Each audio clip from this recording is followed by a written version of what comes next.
आसिफ अली जरदारी साहब ने जी आज यानी कि कल उन्होंने ये स्टेटमेंट दिया। पाकिस्तान के राष्ट्रपति आसिफ अली जरदारी ने माना है कि ऑपरेशन सिंदूर के दौरान तनाव बढ़ने पर पाकिस्तानी सेना बंकरों में छिप गई थी। इसने आके मुझे कहा कि सर वो जंग शुरू हो गई है, वो बंकर में चले। हमें जितना डैमेज हुआ है हमें पता नहीं चलता है कि हम जीत गए या हार गए। इनको बता बता के चंडे मारी है, थप्पड़ बता बता के मारा है। क्या अब फलानी जगह अभी दोबारा किया तो फलानी जगह मारेंगे, दोबारा किया तो फलानी जगह मारेंगे। तो जी वो इतना दिल गुर्दा जो है जो उनके पास है वो कहां से लाएंगे।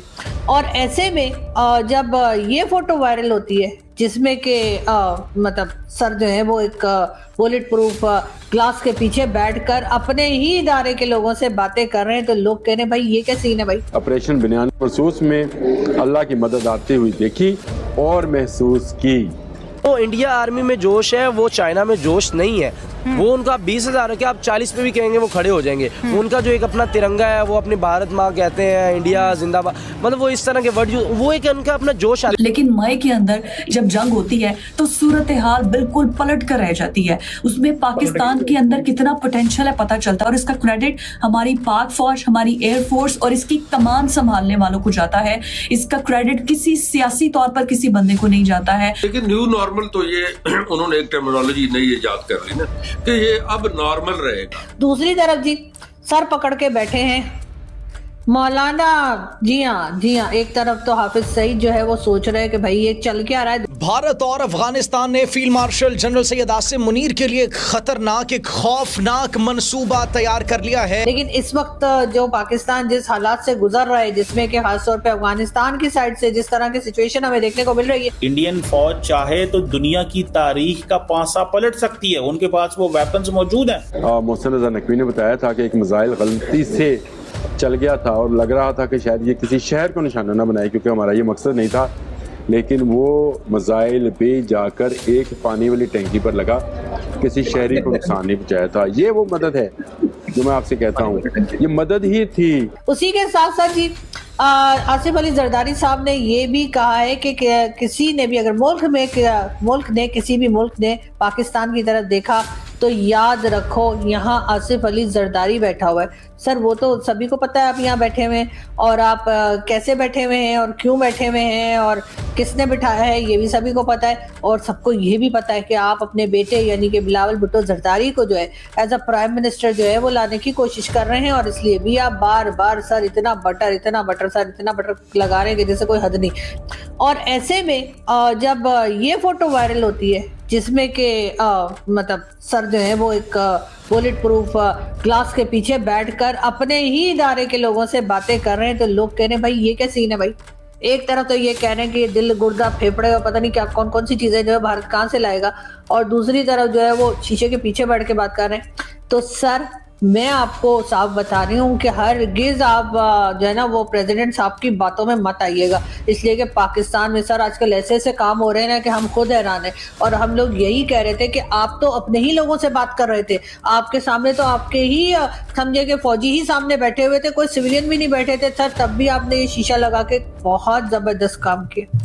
आपको तो पता है ना जनरल परवेज मुशर्रफ ने जब लाल मस्जिद ऑपरेशन किया था तो उसके ऊपर किसने अटैक किया था? जी हाँ, उन्हीं के लोगों ने अटैक किया था, यानी कि भाई लोग ने अटैक किया था। तो सर आप बिल्कुल जो है ना वो प्रेसिडेंट आसिफ अली जरदारी साहब की बातों में नहीं आइएगा कि वो जो कह रहे हैं ना दिल गुर्दा फेफड़ा पता नहीं कौन कौन सी कहानी सुना रहे सर, उसमें मत आइएगा। आपको तो पता है सर आजकल के हालात, आपने तो देखा ही होगा एहसन इकबाल साहब को, यानी वो घर में बैठ के इंटरव्यू दे रहे थे। ऐसा भी नहीं कि किसी और के घर में बैठे थे या कहीं पार्क में बैठे हुए थे, अपने घर में बैठ कर इंटरव्यू दे रहे थे। और सर फिर देखिए उनको पकड़ के बेचारों को मैंने सुना है चपेड़े लगी हैं, लेकिन खैर कोई मान नहीं रहा, वो कह रहे हैं ऐसा कुछ नहीं है। कोई बच्चे थे जिन्होंने के उनसे कहा कि बंद करो इसको बकवास को, मतलब ऐसा मतलब बोले में सुनाई दिया, हो सकता है मैंने गलत सुना, लेकिन खैर बंद करो। और उसके बाद वो वीडियो जिसमें वो इंटरव्यू दे रहे थे ARY के वसीम बदामी साहब को, वो वीडियो बंद कर दी गई। सर मैं तो कहती हूँ बिल्कुल आपको भी एहतियात करनी चाहिए, बल्कि हो सके ना तो सर हेलमेट पहन के भी घूमना शुरू कर दें, इसलिए कि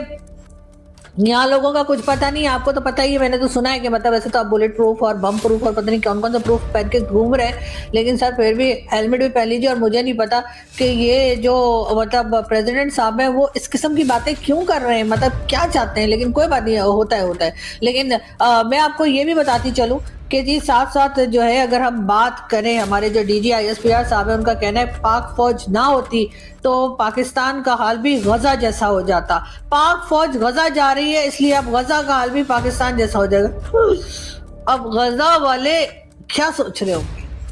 वो कह रहे होंगे हैं हमारा हाल पाकिस्तान वाला हो जाएगा, इससे तो हम गजा वाले ही सही हैं। तो मेरा ख्याल है कि ये एक खुली धमकी के तौर पे भी लिया जा सकता है, खुली चेतावनी के तौर पे भी लिया जा सकता है, और इसको मतलब कुछ भी किसी भी जबान में कुछ भी कहा जा सकता है। लेकिन बहरहाल बात ये है कि डीजी ISPR साहब ने ये कहा है कि अगर पाक फौज ना होती तो पाकिस्तान का हाल गजा जैसा होता, और अब पाक फौज जो है वो गजा में जा रही है तो इसलिए गजा का हाल पाकिस्तान वाला हो जाएगा। अब मुझे ये नहीं पता कि वो तारीफ कर रहे हैं या वो धमकी दे रहे हैं या वो डरा रहे हैं या वो समझा रहे हैं या वो कोई किस्म की चेतावनी दे रहे हैं। गजा वालों को तो कुछ समझ में नहीं आ रहा, तो गजा वालों को समझ में कैसे आएगा? यहाँ हम पाकिस्तान में बैठे हमारी समझ में कुछ नहीं आ रहा कि ये सब क्या चल रहा है आजकल, तो फिर उन बेचारों को क्या खाक समझ में आएगा। लेकिन खैर बहरहाल देखते हैं कि आगे क्या होता है। लेकिन साथ ही साथ अगर हम बात करें थोड़ी भारत की भी, और भारत के जो एक आपने डिबेट देखी होगी जिसमें कि एक मौलाना साहब थे, मुफ्ती शुमाइल नदवी उनका नाम बताया जा रहा है, उनके साथ जावेद अख्तर साहब थे और दोनों के दरमियान एक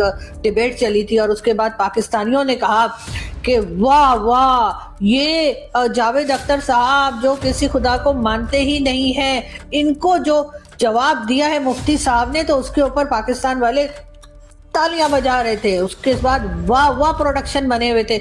लेकिन फिर हुआ क्या कि अभी हम तारीफें करते करते अभी संभले भी नहीं थे कि मुफ्ती साहब ने एक और शोशा छोड़ दिया, और मुफ्ती साहब ने कहा कि हम पाकिस्तान को इस्लामिक मुल्क मानते ही नहीं है। पाकिस्तान जो है वो इस्लामिक नेशन नहीं है, पाकिस्तान में रहने वाले जो हैं वो मुसलमान नहीं हैं। इस किस्म की बातें मुफ्ती साहब ने की। उसके बाद जी ना पूछिए, तौबा, मुफ्ती साहब तो कानों में उंगली देकर सुन रहे होंगे जो कुछ पाकिस्तानी उनकी शान में कह रहे हैं। लेकिन हाँ ये जरूर है कि मुफ्ती साहब मुसलमान तो क्या, पहले हम इंसान तो बन जाए। हम तो अभी इंसान नहीं बने हैं और अभी तक हमारी जो हरकतें हैं वो तो कोई नॉर्मल इंसान नहीं करते, तो फिर आपको क्या उम्मीद है कि पाकिस्तान में जो लोग रहते हैं वो मुसलमान होंगे या इंसान बन जाएंगे? तो बहरहाल इस किस्म की बातें जो है हमारे बारे में इधर से उधर और उधर से इधर चल रही हैं। दूसरी तरफ जी सर पकड़ के बैठे हैं मौलाना। जी हाँ, एक तरफ तो हाफिज सईद जो है वो सोच रहे हैं कि भाई ये चल क्या रहा है, दूसरी तरफ जो है आपको जानते ही है कि ये जो मौलाना है इसको भी सर पकड़कर ये भी बैठा हुआ है, और मौलाना मसूद अजहर, और ये सोच रहा है कि भाई ये लोग जो है ये तो हमें भूल ही गए।